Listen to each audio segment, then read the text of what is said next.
welcome to Condition by Kia.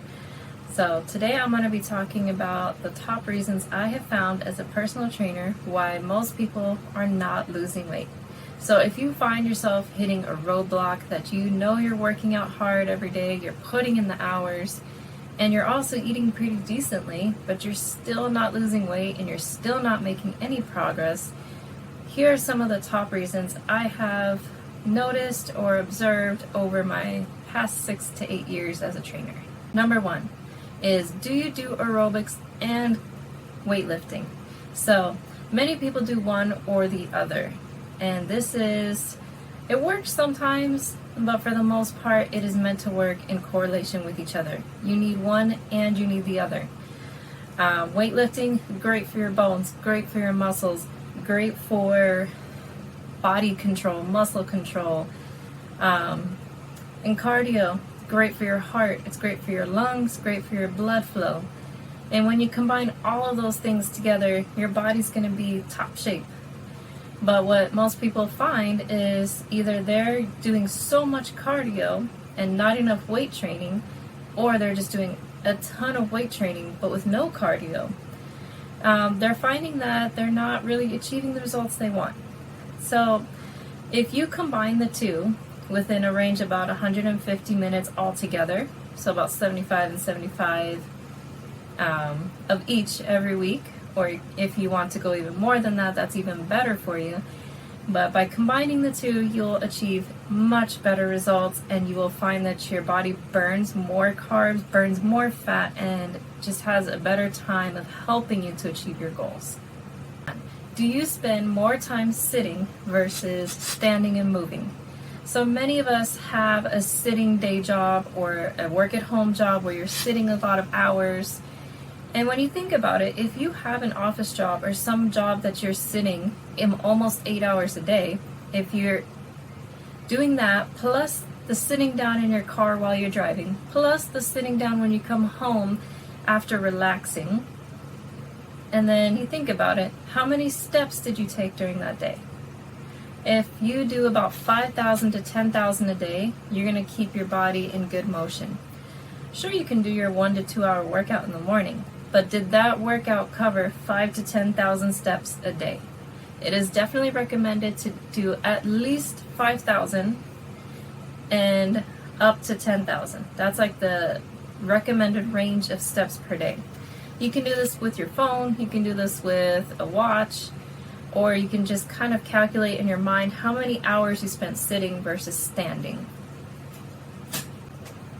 The third reason, this one is actually really big, but did you get enough sleep? So this is a very important factor, because in our sleep our body heals, our body grows, our body does all the heavy duty things that we don't do when we're awake. Our digestive system, it shuts down, it relaxes.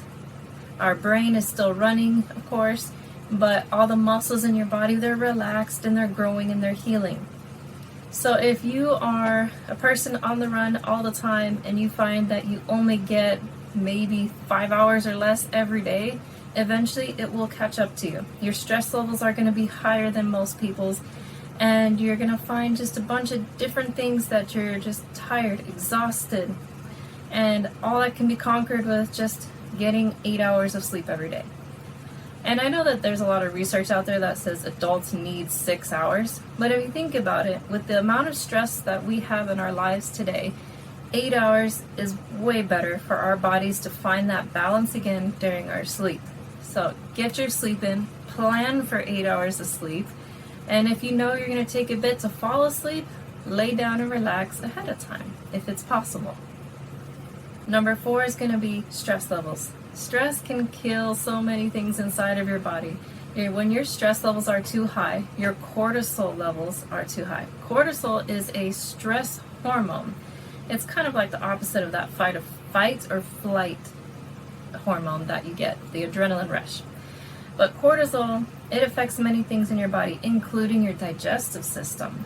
So when your cortisol is too high, you're going to find that you cannot lose weight at all. And maybe not at all, but it's going to be really, really tough, because your body is trying to find that hormone balance.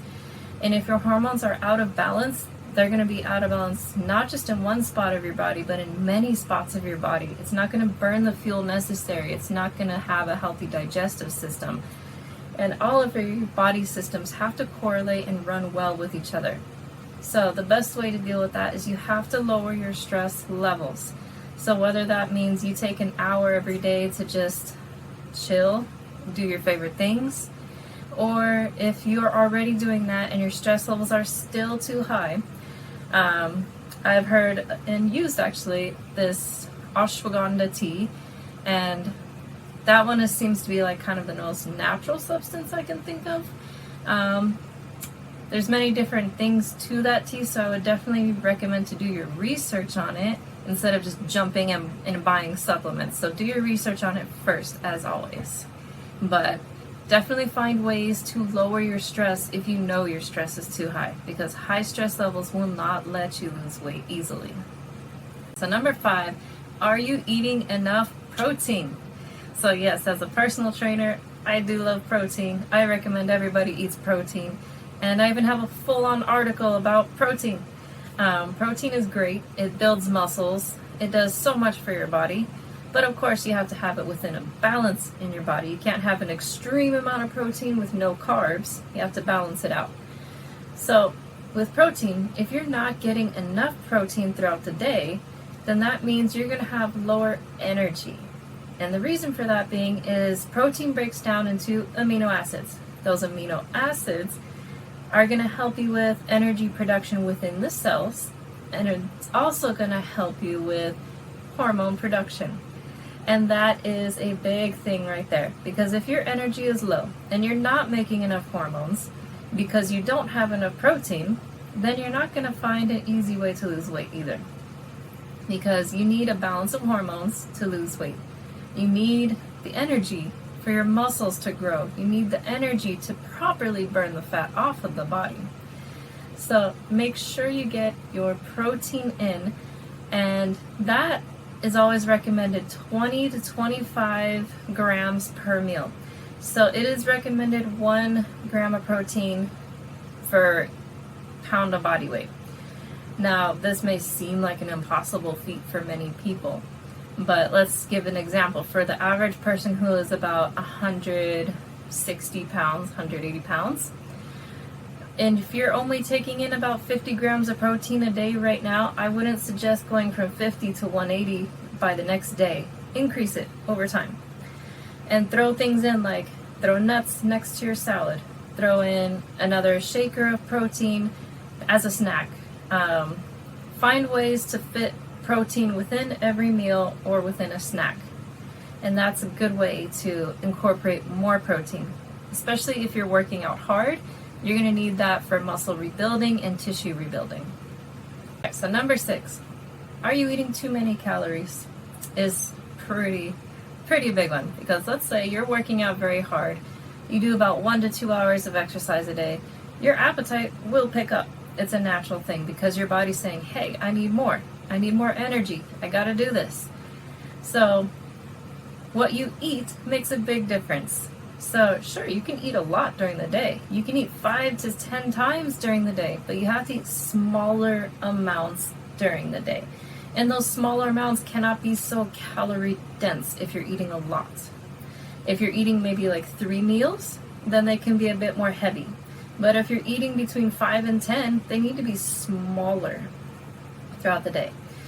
And smaller as in lighter on the calories. So when your digestive system has too much to work with, it throws off the balance of hormones in your digestive system. Now this is a big one. This is where you find a lot of those supplements that have to do with weight loss, and they all have to do with something called leptin. Now leptin is something your stomach makes by itself, and leptin is a hormone that helps your brain realize that you're full and satiated. That pretty much means you're happy, you're ready to go, you're done eating. But when those hormone levels are just not right, you're going to feel like you're hungry when you're not. So one way to trick your brain about this is actually to drink water. So the biggest thing is sometimes we think we're hungry, but we're really just thirsty. So A good trick to do is if you just had a meal or a snack and you're thinking, dude, I just ate, grab a cup of water and drink 8 to 10 or 8 to 12 ounces and wait 10 minutes. If you're still hungry, ask yourself, am I willing to eat vegetables? Am I willing to eat something healthy right now? If you are, then yes, go ahead, eat a vegetable, eat a fruit. But if your brain says, no, I want chips, I want a candy bar, no, cut yourself off and say, I don't need that. It's not what I'm going to eat right now because I'm not truly hungry. This is just my brain telling me I'm hungry because my leptin is off. But there's always many different ways to lower your calorie intake. You have to find what you like and what you're willing to swap out and what you're willing to cut out. So for example, if you're willing to cut out soda, that cuts off so many calories. If you are willing to cut out heavy breads and rice and tortillas, that cuts out a lot of calories as well. But I'm not saying cut out everything. So if you're going to do cuts, find what you're willing to cut. If you are a person who loves rice and tortillas, then you're going to want to swap that out for something else. Something that's going to be healthier for you in the long run. And especially if you love your snacks. If you love your chips and your candy bars and you just love to snack and munch, find something healthy to replace it with. Not everybody likes veggies with dip, but most people do. Find something that you're willing to swap out a bag of chips for. Are you willing to swap it for carrot sticks? Are you willing to swap it for a smoothie that has just protein? What are you willing to swap it for? So find what you like, find what works, and lower your calories little by little. Number 7, are you eating enough veggies? So this is a big one. Not that many people admit to eating their vegetables. We tell our kids every day, you need to eat your vegetables. Why? Because it helps them grow. But as adults, don't we need to grow as well? If you're working out and you're trying to lose weight, you need the fiber. You need the vitamins and minerals that come naturally with it. Sure, you can do supplements. You can have your whole jars of whatever multivitamins. It's good. It gives you that little bit of extra that you might need. But without eating the actual vegetable itself, you're missing out on the fiber. And you're missing out on the natural nutrients of it. Our body relies on fiber for the digestive system to filter out. And I know I've mentioned the digestive system quite a lot so far, but really, if you can conquer healthy digestive system, then you are going to conquer losing weight. And that is the trickiest part right there. And veggies really do help because they're just loaded with fiber. And the recommended amount is 5 servings of fruit, 5 servings of vegetables every day. So if you think about it, 5 servings would be about 5 handfuls. 5 of your handfuls. So try to imagine, how are you going to make yourself get 5 handfuls of vegetables every day? You can infuse a handful of spinach with a smoothie. You can infuse a handful of chopped broccoli with your pasta. You can infuse many different ways. You can blend spinach into a pancake mix. There's so many different creative ways to infuse vegetables, but however you roll, you just need to get 5 handfuls of veggies every day. And I would say work your way up there as well. So if you're going from 0 veggies or maybe 1 handful, work your way up. Day 2, 2 handfuls. Day 3, 3 handfuls. Work your way up so that way you don't overload your system with fiber and are running to the bathroom. So number 8, are you taking in too much sugar? This is a very important one. We don't realize how much sugar we eat every day. For many people, we don't really think about it because if you have your coffee in the morning, most of us like to put some kind of sweetener, a honey, sugar, syrup, whatever you use inside of your coffee, that's sugar. Now what about your drinks during the day? A lemonade, a soda, that's more sugar. If you have any kind of sugary snacks during the day, that's even more sugar. And fruit is natural sugar, of course. And if you add it all up throughout the day, think about how much sugar are you eating. Now, sugar is really bad for you in the long run if you have too much over time. Of course, that can lead to diabetes, That can lead to cardiovascular health issues, high blood pressure issues. Can definitely lead to weight gain, inflammation within the body. If you notice brown spots on your knees, brown spots on your elbows, that usually means your sugar levels are just way too high. And there's many simple ways to cut back on sugar, or even just cut out sugar. I mean, the first week or so that you cut back and cut out sugar, it's not going to feel great because your body's craving sugar. But you have to fight the urges, and you have to distract your brain somehow. It's the only way possible. But you have to cut the sugar lower and cut it out. This also will affect your leptin levels as well. The high sugar, when your sugar levels are way too high, your leptin levels are going to be off as well. They're going to make you feel like you want to eat more as well. So that kind of ties in with what I had said earlier, but sugar levels do the same thing. It alters that leptin level, which does not help your digestive system at all. But yeah, you got to cut out the sugar, cut back the sugar, find a way. Number 9, are you dehydrated? This is a simple one to conquer. Many of us, we don't really think about the fact that we're dehydrated. If you are tired and exhausted and you just don't know why you have headaches all day long, ask yourself, did you drink enough water today? Because that's usually the main culprit right there. If you have headaches and you're tired, that's usually a lack of water. Now, and that means you have to find some kind of way to help you remember. So a good way to do it is to get a water bottle or some kind of shaker bottle and make sure you refill it a certain number of times during the day to equal the amount that you need. Now, the recommended amount is half your body weight in ounces. So if you weigh 160 pounds, you're going to need 80 ounces of water. And let's say you have a 24-ounce water bottle, just fill that up 4 times a day. If you have a 32-ounce water bottle, fill that up about 2.5 times a day.